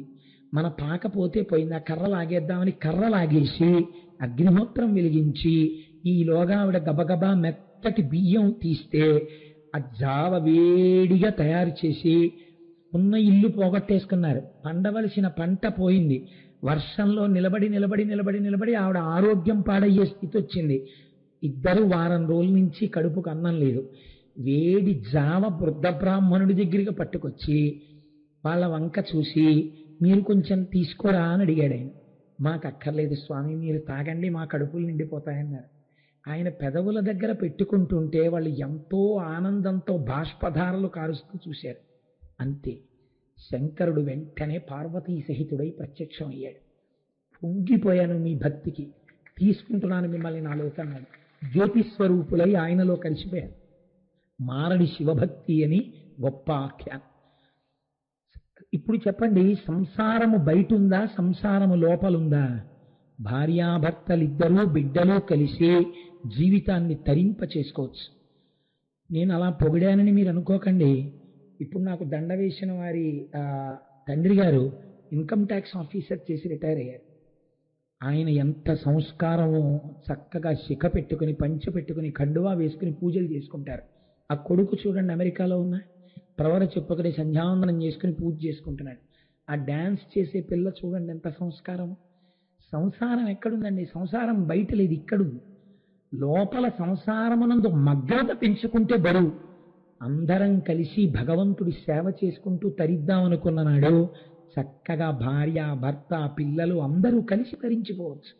సంసారం ఈశ్వరుణ్ణి చేరడానికి అడ్డు కాదు, తరించడానికి తేలిక మార్గం గృహస్థాశ్రమమే. కనుక లంపటము నివారింపను, అటువంటి కోణంలో మేము నడువడి ఉండేటట్టుగా చేయగలిగినటువంటి శక్తిని ఇయ్యగలిగిన వాడవు ఈశ్వరా నీవి. లంపటము నివారింపను సంపద కృప చేయ, డబ్బు కావాలనుకున్న వాళ్ళకి ఐశ్వర్యం ఇవ్వగలిగిన వాడివి నువ్వే. సంపద కృప చేయ జయము సంపాదింపన్, ఏదైనా ఒక విజయం సంపాదించాలంటే ఈశ్వర అనుగ్రహం ఉండాలి. జయము సంపాదింపన్ సంపెడి వారి వధింపను, అందరినీ చంపేవాడిని చంపాలంటే మార్కండేయుడి విషయంలో యముడిని ఎవరు చంపారు? సంపెడి వారి వధింపను సొంపారద నీకె చెల్లు సోమార్థధరా. ఓ చంద్రరేఖ ధరించినటువంటి ఈశ్వరా, ఇవి నీకే చెల్లయ్యా. మమ్మల్ని ఇప్పుడేమిటి? సంపెడి వారి వధింపను, మమ్మల్ని చంపడానికి వచ్చేస్తోంది అవతల వైపు నుంచి హాలాహలం. దాన్ని నువ్వు పుచ్చుకోగలిగిన సమర్థుడవు, తండ్రి మమ్మల్ని రక్షించవా అని అడిగారు. అడిగితే శంకరుడు తండ్రి హాలాహలం పుచ్చుకోగలిగిన సమర్థుడైనా పుచ్చుకోలేదుట. పుచ్చుకోకుండా ఒక్కసారి పార్వతీదేవి వంక చూశాట. ఏమిటి మా ఆయన బయటికి వెళ్ళారు, ఎవరివో బోలంతమంది కంఠాలు వినపడుతున్నాయి, అరుపులు వినపడుతున్నాయి, వీళ్ళందరూ నా పిల్లలు బ్రహ్మ మొదలైన వాళ్ళల్లా ఉన్నారు అని అమ్మ కూడా గబగబా వచ్చింది. వీళ్ళ మాటలనే అమ్మవారు వింటోంది. ఇప్పుడు శంకరుడు హాలాహలం పుచ్చుకోలేక కాదు, పుచ్చుకుంటాడు. కానీ ఆయనకి అమ్మవారి వంక చూశాడు. ఎందుకో తెలుసా అండి? ఏమండి, ఏ వీరభద్ర విజయం చేసినప్పుడు వీళ్ళెవ్వరికీ మీరు గుర్తు రాలేదు. అప్పుడు యాగం చేశారు, వీళ్ళు నీలేశ్వర యాగం చేశారు. చేస్తే వీళ్ళందరూ వీళ్ళు హవిస్సులు పుచ్చుకోవడానికి వెళ్ళారు. అప్పుడు మీరు గుర్తు రాలా? వస్తే మీరు గుర్తొచ్చారా? వీరి బ్రాహ్మణ లోపలికి రా అంటుందేమో అని ముందే అమ్మవారికి నచ్చ చెప్పుకుంటున్నట్ట తల్లిదండ్రులు కనుక. అమ్మలా అనదు. ఒక దెబ్బ కొట్టించి బాగు చేసిన ఆవిడే, మళ్ళీ పిల్లల్ని రక్షించిన ఆవిడే. కాబట్టి ఇప్పుడు ఆవిడ వంక చూసి అమ్మవారికి నచ్చ చెప్పుకుంటున్నాడు శంకరుడు. ఈశ్వరి చూసావా, కంటే జగముల దుఃఖము వింటే జల జనిత విషపు వేడిని. ఈ జగత్తంతా కూడా ఎంత దుఃఖపడిపోతోందో, నీళ్ళల్లోంచి పుట్టిన అగ్నిహోత్రం ఎంత వేడిగా ఉందో చూసావా పార్వతి? కంటే జగముల దుఃఖము వింటే జల జనిత విషపు వేడిమి, ప్రభావి యుంటకు ఆర్తుల ఆపద గెంటించుట దాన ఫలము దానం కీర్తి మృగాక్షి. మనం లోకములకంతటికీ ప్రభువులం, పార్వతీ పరమేశ్వరం. మన ప్రభుత్వం ఉన్నది అని గుర్తేంటే? పిల్లలకు ఆపద వచ్చినప్పుడు ఆపద తీయాలి. తల్లిదండ్రులంటే ఏంటి? పిల్లాడు ఎన్నో తప్పులు చేస్తాడు, గుర్తు పెట్టుకుని పిల్లాడి ఇబ్బందిలో ఉన్నప్పుడు దెప్పిపడవడానికే. ఎన్ని తప్పులు చేసిన పిల్లలైనా సరే వాడికి కష్టం వచ్చిందనేటప్పటికీ ఎన్ని ముక్కులో మొక్కేస్తుందమ్మ. అడుగు తీసి అడుగేయడానికి తనకు ఓపిక లేదు. కానీ పిల్లాడికి ఏదైనా ఇబ్బంది వచ్చిందనేటప్పటికీ, అయ్యా నీ ఆలయానికి 101 ప్రదక్షిణాలు చేస్తాను, 7 ఉపవాసాలు ఉంటాను, ఎన్ని గుర్తొస్తే అన్ని మొక్కులు. ఎందుకు ఈ మొక్కులు? అంటే పిల్లల మీద ఉన్న ప్రేమ. మరి మన ఇద్దరం తల్లిదండ్రులం కదా, పిల్లలందరూ ఏడుస్తున్నారు కదా, వాళ్ళ కష్టం మనం గట్టెక్కించద్దా పార్వతి? చూడండి ఆయన హృదయం. ఇది శంకరుడంటే. కాబట్టి హరిమది ఆనందించిన హరినాక్షి జగంబులెల్లయానందించున్, హరియల జగములోచ్చక గరళము వారించుటొప్పు కమలదలాక్షి. ఇదొక చమత్కారం అండో ఈ లోకంలో. ఎప్పుడైనా భార్య ఒప్పుకునేటట్టు చెయ్యాలంటే, అంటే నీకు ఇవన్నీ అనుభవాలా అని అనుకోకండి మహాప్రభు. భార్య ఒప్పుకునేటట్టు చేయాలనుకోండి, ఒక 2 నెలల్లో మళ్ళీ తిరుపతి వెళ్ళిపోవాలనిపించింది అనుకోండి. పాపం మీ నాన్నగారు ఎప్పటి నుంచో తిరుపతి వెళ్దామంటున్నారు, కాబట్టి మనందరం కలిసి మళ్ళీ తిరుపతి వెళ్దాం, ఒక్కసారి పెద్దవారు అయిపోతున్నారు కదా, ఆయన కూడా మళ్ళీ ఎండలు అవి వచ్చేస్తే తట్టుకోలేరు, అందుకని ఒక 2 నెలల్లో తిరుపతి వెళ్ళొచ్చేద్దాం, రిజర్వేషన్లు చేయించేస్తాను అంటే, పాపం నిజమే మా నాన్నగారు పెద్దవారు అయిపోతున్నారు, ఎండలు వచ్చేస్తున్నాయి, రాగలరా, సరే చేయించేయండి అంటుంది. ఇంకా అన్నాక నొక్కు, ఏమన్నా 2 నెలల్లో అంటే మళ్ళీ డబ్బులు అవి అందా అంటే తిరుపతి సరే అండి ఊరుకుంటుంది. పుట్టింటి వైపు నుంచి నరుక్కొచ్చి భార్యని అనిపించడం తేలిక. కాబట్టి ఈయన చూడండి ఎంత గమ్మత్తుగా చెప్పాడు. హరిమది ఆనందించిన హరినాక్షి జగంబులెల్లయా ఆనందించున్. ఆవిడ పేరు కూడా హరినాక్షి చేసేశాడు, అన్నగారి పేరుతో కలిపాడు. ఎక్కడున్నాయండి భేదాలు? భేదాలు సృష్టించుకుంటే ఉన్నాయేమో కానీ లోకంలో ఎక్కడ లేవు. శివకేశవుల మధ్య పక్కన ఉన్న పార్వతీదేవి విష్ణువు నారాయణ నారాయణి తల పట్టుకు రోజు చెప్తూనే ఉన్నారాయన. హరిమది ఆనందించిన మీ అన్నయ్య స్థితికారుడు, ఈ లోకములన్నింటినీ నిలబెట్టవలసిన వాడు. ఈ లోకాన్ని ఇలా దగ్ధమైపోతుంటే మీ అన్నయ్య బాధపడతాడు కదా పార్వతి. ఇప్పుడు ఈ లోకాన్ని మన ఇద్దరం రక్షించామనుకో, బావగారు టైంకి భలే ఆదుకున్నారండి అని సంతోషిస్తాడు. అది కదా బావమతి బతక్కుతాడంటే. అంతేగాని మీ అన్నయ్య బాధపడేటట్టుగా నేను ఇలా కూర్చుంటే ఉపయోగం ఏంటి? పుచ్చేసుకుంటాను పార్వతి అంటే, పాపం వాళ్ళ అన్నయ్య గుర్తొచ్చి అయితే సరేనండి అంటుందేమోనని. ఇంకా ఆవిడ అలా వింటోంది చక్కగాను. చెప్పండి అన్నట్టు. ఇంకా కొంచెం ఇంకా ఉడకాలి అంటారు. చూసారా మన వాళ్ళు, అయిపోతుంది వంట, కంగారు పడకాలి, ఉడకాలి, కొంచెం అయిపోతుంది అంటారు. అలా పరహితము చేయునెవ్వడు పరమహితుండగుని భూత పంచకమునకున్, పరహితమే పరమ ధర్మము పరహితునకు నిదురు లేదు పర్వేందుముఖి. పర్వేందుముఖి పున్నమి చంద్రుడి ముఖం లాంటి ముఖం ఉన్నదానా అంటే అర్థం ఏంటి? అదే తాగేస్తారా అని ఇలా పెట్టద్దు, నువ్వు చక్కగా పున్నమి చంద్రుడిలా ఉంటావు అంటే ముందర కాళ్ళకి బంధాలు. ఎంత చమత్కారంగా మాట్లాడతాడండి. దేనికోసం? లోకం కోసం విషం పుచ్చుకోవడానికి ఇవన్నీ. ఇది శంకరుడు అంటే. పర్వేందుముఖి, పున్నమి చంద్రుడు లాంటి మొహం ఉన్నదానా అంటే అమ్మవారు ఏమనాలి? పక్కు నవ్వేసి ఇంత మొహం చేసేసుకోవాలి.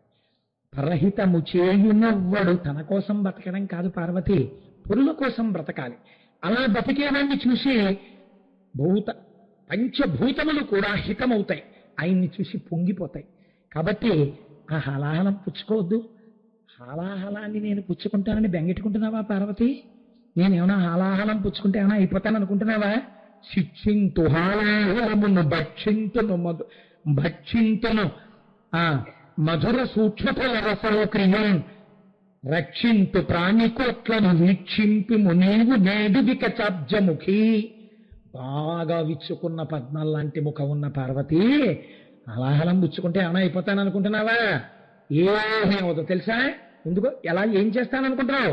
శిక్షింతు హాలాహలమును, ఆ హాలాహలాన్ని శిక్షిస్తాను. భక్షింతును మధుర సూక్ష్మఫల రసము క్రియన్, ఓ కిస్మిస్ పండు చేతిలో పెట్టుకుని అలా నోట్లో పడేసుకుంటాను పార్వతి, ఏమనుకుంటున్నావు? రక్షింతు ప్రాణికోట్లను, రక్షణ చేస్తాను ప్రాణికోట్లను. ఎక్కడ తమోగుణం అండి శివుడికి? లోకరక్షణ చేసేవాడికి తమోగుణం ఏంటి? బుద్ధి ఈశ్వరులకి, ఈశ్వరమూర్తులకు ఆపాదించడం గాని. రక్షింతు ప్రాణికోట్లను వీక్షింపుము నీవు నేడు వికచాబ్జముఖి. చూడు చక్కగా, అమ్మో ఆయన వెళ్ళిపోతున్నారు బాబాయ్, విషం పుచ్చేసుకుంటున్నారు బాబాయ్, ఏమైపోతుందో అని ఇలా ఇలా ఇలా ఏమండి పుచ్చేసుకున్నాక నాకు చెప్పండి, అలా పక్కకి తిరిగిపోవాలి, అలాగే ఏం వద్దు. చక్కగా అలా లైవ్ టెలికాస్ట్ చూసినట్టు చూడు, ఎలా పుచ్చేసుకుంటానో చూడు పార్వతి. అంటే ఆవిడెందుక మీ ఇష్టం వచ్చినట్టు చేసేయండి. ఇక్కడే నేను తరచు చెప్తుంటాను అనుకోండి, నాకు ఎంత ఇష్టమో ఆ ఘట్టం. శుకుడు వింటున్నాడు భాగవతం.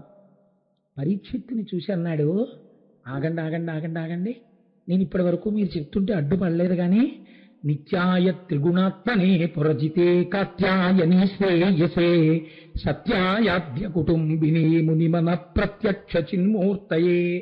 అమ్మా, నీలో ఉన్నదమ్మా తల్లి ఆ సర్వమంగళ దేవత.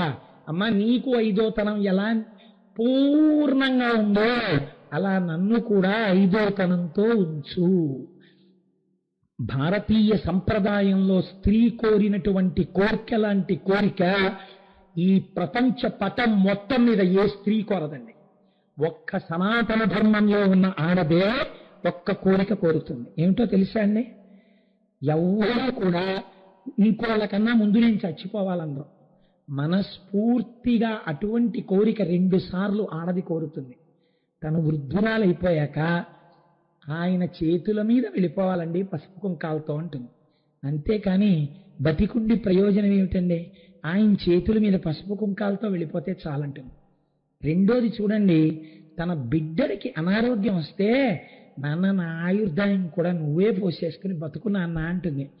తల్లిగా బిడ్డడికి భర్త చేతుల్లో పసుపు కుంకాలతో వెళ్ళిపోవాలని కోరగలిగిన విశాల హృదయం ఉన్నటువంటి స్త్రీ ఈ గడ్డ మీద పుట్టింది. అలాంటి ఆడది ఏ పురుషుడి కారణంగానైనా కంటి వెంట నీటి చుక్క రాలిస్తే వంశాలకి వంశాలు ఎగిరిపోతాయి. అలా రాల్చడానికి వీల్లేదు. ఆ జాగ్రత్త వహించవలసిన వాడు పురుషుడు మాత్రమే. నన్ను క్షమించండి.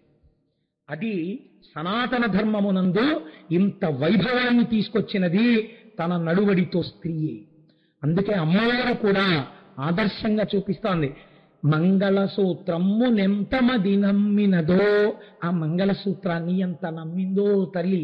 నా మెడలో మంగళసూత్రం ఉండగా నా భర్తకి ఆపద కలుగుతుందా? హాలాహలం పుచ్చుకుంటే మాత్రం ఆయనకి ఇబ్బంది వస్తుందా? రాదు. పుచ్చుకోమంది. ప్రజల కోసం, ఎవరి కోసం? పిల్లల కోసం. ఈ పిల్లలు బాగుండాలి. ఒక ఆడది కూడా 2 కోరికలు ఏకకాలంలో జరిగింది. ఈ ఏకకాలము నన్ను అడగడానికి ఏమిటి ధైర్యం? ఆవిడ మెళ్ళో మంగళసూత్రం. అందుకే మన జాతి లాంటి జాతి ఎక్కడుందండి? నుదుటున బొట్టు, మెడలో మంగళసూత్రం కనపడితే చాలు అమ్మవారిగా నమస్కారం చేసేస్తాం. సువాసిన్యర్చన ప్రీత గృహలక్ష్మి గృహే గృహే. ఇంకొక లక్ష్మీ స్వరూపం అక్కర్లేదు. లక్ష్మీదేవిని చూడాలంటే అంతమందిని చూస్తూ వెళ్ళిపోతే చాలు. మీరు నన్ను క్షమించండి, నేను నిడదవోలు షటిల్ చేసినటువంటి రోజుల్లో ప్లాట్ఫారం మీద నడుస్తున్నప్పుడు పొద్దున్న పూజ హడావిడిగా చేసుకుని వెళ్ళవలసి వచ్చేది. సోమాంగల్యం ఉన్నటువంటి స్త్రీలు వెళ్ళిపోతుంటే పోన్లే నేను పూజ తీరుబడిగా చేసుకోలేకపోయానని ఇన్ని రూపాలతో అమ్మవారు నాకు దర్శనమిస్తోందనుకుని మనసులో నమస్కరించుకుంటూ రైలు ఎక్కేవాడిని. కనుక మీకు తొందరగా అమ్మవారు గృహలక్ష్మిగా అన్ని ముఖాల్లో కనపడుతూ ఉంటుంది. కనుక ఎంత నమ్మిందో తల్లి ఆ హాలాహలం పుచ్చేసుకోమందిట. తన చుట్టం సురసంఘముల్ జయ జయధ్వానంబులన్ బొబ్బిడన్ కనకంభైరవంబుతో శివుడు లోకద్రోహి కింగేల రమ్మంచు. ఆ ఎదురెళ్ళాడు ఆయన. ఆ వెడుతున్నప్పుడు చుట్టూ ఉన్నటువంటి దేవతాగణాలన్నీ ఆయనకి జయ జయధ్వానం చేస్తున్నాయి. వీళ్ళందరికీ ధైర్యం ఏంటి? మహానుభావుడు పరమాత్మ శంకరుడు పుచ్చుకోగలడు. కాబట్టి తన చుట్టం సురసంఘముల్ జయ జయధ్వానంబులన్ బొబ్బిడన్ ఘనగంభైరవంబుతో శివుడు లోకద్రోహి ఉంకేల పోవెదవు రమ్మంచు. కింగేలన్ ఆ చేతితో పట్టుకొని అంకించి దాన్ని ఇలా ముద్దగా చేసేసి ఒక చిన్న కబళం ఎలా తయారవుతుందో ఒక నీరేడు పండంత చేసుకుని పొట్లో పెట్టుకుని మింగేసి ఇలా పుచ్చేసుకోవడానికి సిద్ధపడిపోయాడు. ఇంకా కంఠం దగ్గరికి వెళ్ళింది. చిత్రం ఏమిటంటే కదలంబారవు పాప పేరు వడలన్ ఘర్మాంబుజాలంబు పుట్టదు నేత్రంబులు నెర్రబారవు నిజ జూటాచంద్రుడు కందడన్ వదనాంభోజము వాడదా విషమును ఆహ్వానించుచో దాయుచో పదిలంబై కడిచేయుచో దిగుచుచో భక్షించుచో మృంగుచో. ఈశ్వరుణ్ణి ఆశ్రయించినటువంటి వాళ్ళు ఎంత క్షేమంగా ఉంటారో చూడండి. పాము, మీరు అగ్నిహోత్రం వెలుగుతోందనుకోండి, పాము దాని దగ్గరికి రాదు, దూరంగా పారిపోతుంది. అలాంటి పాములు శంకరుడికి ఒంటి నిండా ఉన్నాయి. చెవులకి పావులే, చేతులకి పావులే, వేళ్లకి పావులే, కాళ్ళకి పావులే, మెళ్ళో పావులే, అన్ని నాగాభరణుడు అని పేరైనకి. శంకరాచార్యుల వారు హాస్యమాడారు కూడా. అమ్మా, పార్వతీదేవి శంకరుడి పక్కన కూర్చుని సరస్వతీదేవి శంకరుడి మీద స్తోత్రం చేస్తుంటే మా ఆయనే కదా అని ఎంతో సంతోషంగా నేను చెయ్య పట్టుకుంది. ఇలా పట్టుకునేటప్పటికీ అసలే అమ్మవారి సౌకుమార్యం పార్వతీ కళ్యాణంలో విందులు గాని అమ్మవారి ఒంటి మీద చల్లగా తగిలిందిట. పాము అడుగు భాగం చల్లగా ఉంటుంది. ఏమిట్రా చల్లగా ఉందని చూసిందిట. అయ్యవారి చేతులకి కంకణాల్లా పెట్టుకున్న పిల్లపాము ఒకటి మెల్లిగా అమ్మవారి మీద ఎక్కుతోందిట. హరాహిభ్యో భీత అన్నారు శంకరాచార్య వారు. అమ్మో పాముని ఇలా అద్దిత అమ్మవారు. అమ్మ, అప్పుడు నీ కళ్ళల్లో భయం కనపడింది అన్నారు. అమ్మవారి కళ్ళల్లో భయం కనపడిందని ఇంకొక ఉదాహరణ చెప్తే అసహ్యంగా ఉంటుంది. అమ్మవారికి భయం ఏమిటండి? శక్తి స్వరూపం. దాన్ని ఎంత అందంగా మార్చారో చూడండి శంకరాచార్యులు వారి ప్రజ్ఞ. హరాహిభ్యో భీత అని సౌందర్యలహరిలో అంటారు. అలా ఒంటి నిండా పావులకి అగ్నిహోత్రం అంటే భయం. ఈయనేమో వెళ్ళి ఆ అగ్నిహోత్రాన్ని ఇలా పట్టుకుని ఆ విషయాన్ని ముద్ద చేస్తున్నాడు. చేస్తుంటే ఈ పావులు పిల్లపావు కూడా భయపడలేదు. అలా బాగా పడగెత్తి చూసింది. ఆయనతో పెద్ద అగ్నిహోత్రం దీనికే పరిగెత్తారు మీ అందరూ అని. ఎందుకని? అదే అంటారు చూడండి, కదలంబారవు పాప పేరు. పోతన గారికి ముందు అదే గుర్తొచ్చింది. అయ్యయ్యో, అసలు పావుల వరసల్లో పిల్లపాము కూడా ఏదో అగ్నిహోత్రం అని ఇలా విధులు చేసుకుని ఏదో దీపోదామని చూడలేదట. కొంచెం బాగా తలెత్తి ఇలా చూశాడు. ఏమంటో దీనికా వీళ్ళందరూ పరిగెత్తారు. శివుణ్ణి ఆశ్రయించుద్ది ఆ పాము. సహజంగా అగ్నిహోత్రం చూసి భయపడవలసి వచ్చినా శివుణ్ణి ఆశ్రయించుండి భయం లేదు దానికి. కదలంబారవ పాప పేరు నిజ జూటా చంద్రుడు కందడు. చంద్రుడు చల్లటి వాడు, అగ్నిహోత్రం తగిలితే కందిపోవాలి. అటువంటి వాడు ఇంత అగ్నిహోత్రం చేతిలో ఇలా పట్టుకుంటే సెగ తగలాలి కదండి ఆయనకి. అయ్యి బాబా ఏమన్నా వేడి వేడి వేడి అనాలి. ఆయన కందన కూడా కందలేదు. కాబట్టి కదలంబారవు పాప పేరు నిజ జూటా చంద్రుడు కందడు వదనాంభోజము వాడదు. ఎంత గొప్ప ఉపమానం అండి. పూని మీరు ఇలా పట్టుకుని అగ్నిహోత్రం దగ్గర పెట్టారనుకోండి, అది అసలు ఆలోచించడానికి అసహ్యంగా ఉంటుంది అనుకోండి. ఆ విషయం వెంటనే ఇలా ముకులించుకుపోయి ఆ రేకులు వాడి బత్తలైపోతాయి. అలాంటి ముఖం శంకరుడిది. పద్మం లాంటి ముఖం. ఆ హాలాహలాన్ని ఇలా నోటి దగ్గర పెట్టుకుంటుంటే కనీసం వాడలేదుట ఆ ముఖం. సముద్రాలు ఇంకిపోయాయి దాని దెబ్బకి, కానీ ఈయన ముఖం మాత్రం వాడలేదుట. వదనాంభోగము వాడదా విషమును ఆహ్వానించుచో దాయుచో పదిలంబై కడిచేయుచో దిగుచుచో దక్షించుచో మృంగుచో. ఎదురెళ్ళినప్పుడు గాని, పట్టుకున్నప్పుడు గాని, ముద్ద చేసినప్పుడు గాని, నోట్లో పెట్టుకున్నప్పుడు గాని, మింగుతున్నప్పుడు గాని ఆయనకు అసలు ఏ కంఠం ఒకటైన అలా చేసి గుటుక్కున మింగబోయారట. ఇక్కడ దాకా కంఠంలోకి వెళ్ళిందిట. మీరు ఆలోచించండి, ఏదైనా ఒక చిన్న పండైనా సరే బయటికి వదలకుండా కడుపులోకి వెళ్లకుండా కంఠంలో పెట్టుకుని ఉండాలంటే ఎంత కష్టంగా ఉంటుందో. ఇక్కడ దాకా వెళ్ళిన తర్వాత ఆయన అనుకున్నారట, ఉదరము లోకంబులకును సదనంబగు తెరిగి శివుడు చటుల విషాగ్నిం కుదురుకొనే కంఠబిలమున పదిలంబుగా నిలిపే సూక్ష్మ ఫలరసము క్రియన్. అయ్యయ్యో, నేను కానీ కడుపులోకి ఈ విషయాన్ని వదిలేస్తే కడుపులో కొన్ని లోకాలున్నాయి, ఈ లోకాలు కాలిపోతాయో ఏమిటో. పైకి వదిలేస్తే ఈ లోకం కాలిపోతుంది. పైన కొన్ని లోకాలున్నాయి, కాబట్టి దీన్ని ఎక్కడికి వదలకుండా ఉంచుతానని ఆ కంఠంలో పెట్టేసుకున్నట్ట. ఈ కంఠంలో పెట్టేసుకుంటే హరుడుగలమునందు హాలాహలము నింప, ఆ హరుడు గళంలో అంటే కంఠంలో ఆ హాలాహలాన్ని అలా పెట్టేసుకునేటప్పటికీ ఆ కంఠం నీలంగా ఒక మచ్చ పడినట్టుగా అందులోంచి కనపడుతోంది. అప్పటి వరకు ఆయనకి మచ్చ లేదు, తెల్లటి శంకరుడు. కంఠం మీద కొంచెం నల్లగా ఆ హాలాహలం యొక్క మచ్చ కనపడుతోంది. ఇప్పుడు వేదం స్తోత్రం చేసింది ఆయన్ని నీలగ్రీవోహిత. ఈశ్వర, కంఠమునందు మత్సలేని వాడివి మా కోసమని హరుడుగలమునందు హాలాహలము పెట్ట తడను కలిపి తొడపు కరను నెప్పి సాధురక్షణంబు సజ్జనులకు నిన్న అని పోతన గారు అంటారు. సాధురక్షణంబు సజ్జనులకు నిన్న భూషణంబు కాది భూవరేంద్ర. సాధువుల్ని రక్షించడం భూషణం పెద్దలకి. కాబట్టి ఇప్పుడు ఈశ్వరుడు లోకాల్ని రక్షించడానికి కంఠంలో హాలాహలం పెట్టుకోవడం ఆయనకి ఆభరణమై కూర్చుంది. ఇప్పుడు ఆ కంఠంలో అలా పెట్టుకోవడం వల్ల ఏమైందిట? వేదం యజుర్వేదం రుద్రాధ్యాయంలో ఆయన్ని స్తోత్రం చేసింది. అసంయో వసర్పతి నీలగ్రీవో విలోహిత ఉతైనం గోపా అదృశన్న దృశన్ను దహార్య ఉతైనం విశ్వాభూతాని సదృష్టో మృడయాతినః అంది. సూర్యోదయంలోనూ సూర్యాస్తమయంలోనూ ఆకాశం ఎర్రగా ఉంటుంది. ఆ ఎర్రగా ఉన్నటువంటి ఆకాశంలో నల్లగా కనపడేటటువంటి ఆ మిగిలిన భాగం శంకరుడి యొక్క ఆ నీలగ్రీవుడై ఆ ఎర్రటి ఆ లోహిత రుద్రుడి యొక్క కంఠమునందు ఉన్నటువంటి నల్లటి మచ్చగా ఇప్పటికీ సూర్యాస్తమయములందు ఎవరికి కనపడుతున్నట్ట? ధ్యానం చేయగలిగినటువంటి శక్తి కలిగిన వాళ్ళకి కాదు. ఉతయోపా, ఏమీ తెలియకుండా పశువుల్ని కాసుకునేటటువంటి వాళ్ళ దగ్గర నుంచి నీటి కడవలు తలల మీద పెట్టుకుని వెళ్ళిపోయేటటువంటి అమాయకులైన స్త్రీల వరకు ఆకాశం వంక ఇలా చూడగానే ఆ ఎర్రటి ఆకాశంలో సూర్యోదయంలోనూ సూర్యాస్తమయంలోనూ కనపడేటటువంటి ఆకాశ స్వరూపుడై పరమశివుడున్నాడు. అటువంటి స్వరూపానికి నమస్కరిస్తే హాలాహలభక్షణం చేసి మీరు బెంగ పెట్టుకోకండి, నీ కొరకు నేనున్నాను అని మనకి తండ్రి అయి ఆనాడు కంఠంలో ఆ హాలాహలాన్ని పెట్టుకున్న శంకరుడి యొక్క కారుణ్యము మనకి ద్యోతకమై మనం ఎంతో సంతోషపడిపోతాం. అయితే చిత్రం ఏమిటో తెలుసా అండి? ఇది చెప్పినప్పుడల్లా నేను ఒక్క విషయాన్ని చెప్పకుండా ఉండలేను. శంకరాచార్యుల వారి యొక్క గడుసుతనం అంటే గడుసుతనమే.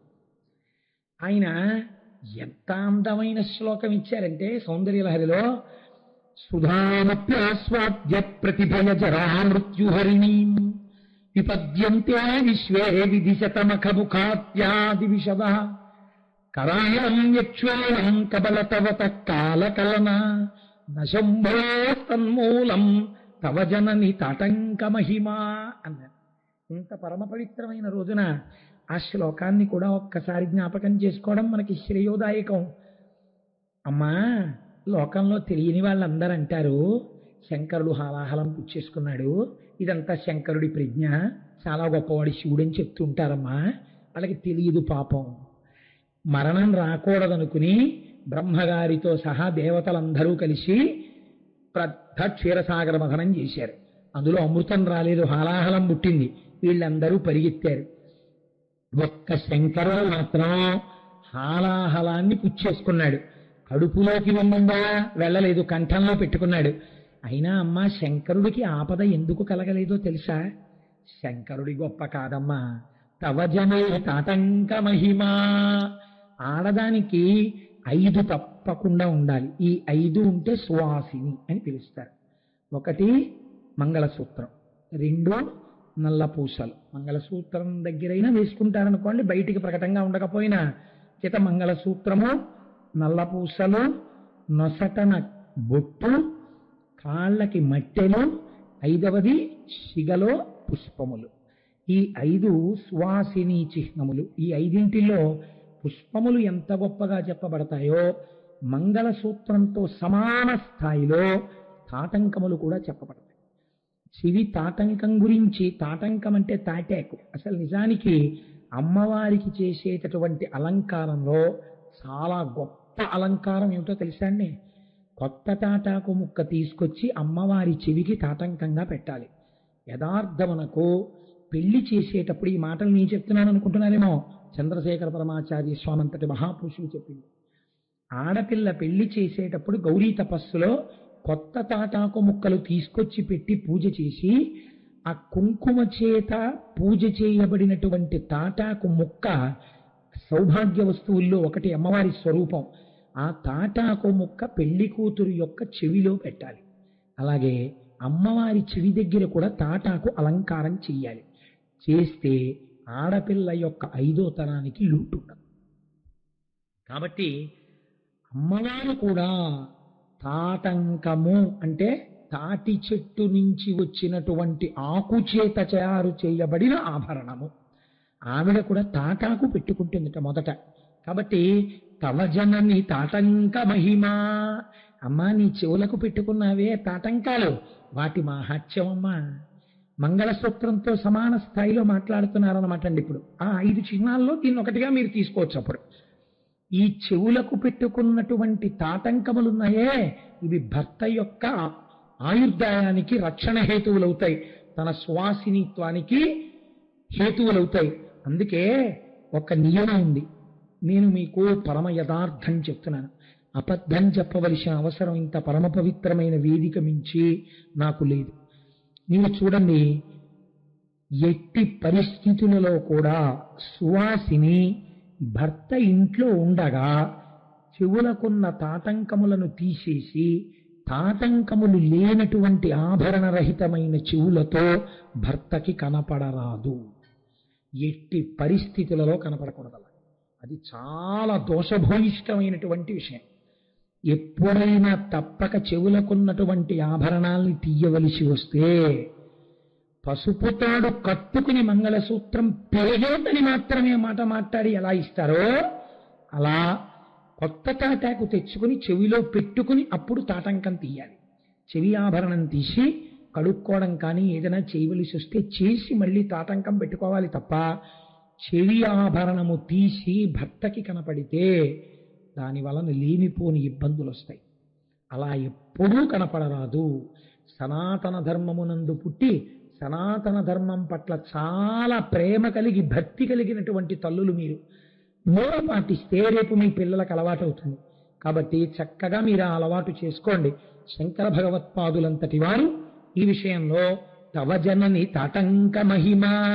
అమ్మా, నీ తాటంక మాహాత్యం అమ్మా. శంకరుడు హాలాహలాన్ని ముచ్చుకున్నా కూడా హాయిగా ఉండగలిగాడమ్మా అన్నారు.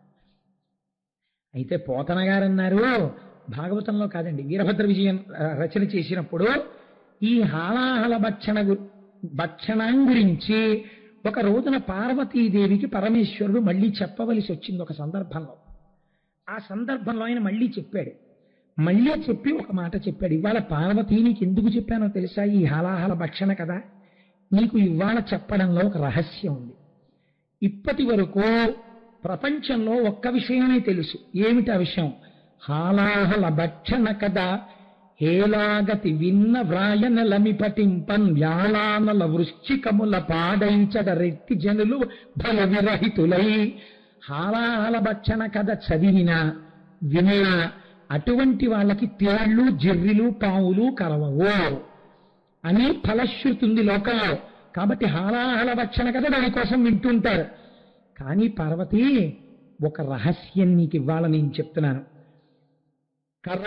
కరముప్పై నీలకంఠస్తవంబులో అబలయేక శ్లోకమైన చాలు. ఈ హాలాహల భక్షణ కథలో నా కంఠము నీలముగా అవడానికి కారణమైనటువంటి హాలాహలం భక్షణం అన్నది జరగడానికి దేవతలు వచ్చి నన్ను చేసినటువంటి స్తోత్రంలోంచి ఒక్క శ్లోకం కాని ఒక్క పద్యం కాని నోటికి వచ్చినా కరముప్పై నీలకంఠస్తవంబులో అబల అర్ధ శ్లోకమైన చాలు. ఒకవేళ ఒక శ్లోకం అంతా మేము నేర్చుకోలేమండి, ఒక పద్యం అంతా మాకు రాదంటే కనీసంలో కనీసం ఈ హాలాహల భక్షణ సమయమునందు దేవతలు చేసిన స్తోత్రంలో ఉన్న పద్యాలలోంచి ఒక 2 పాదాలు నేర్చుకున్నా కరముప్పై నీలకంఠస్తవంబులో అబల ఏక పాదమైన చాలు.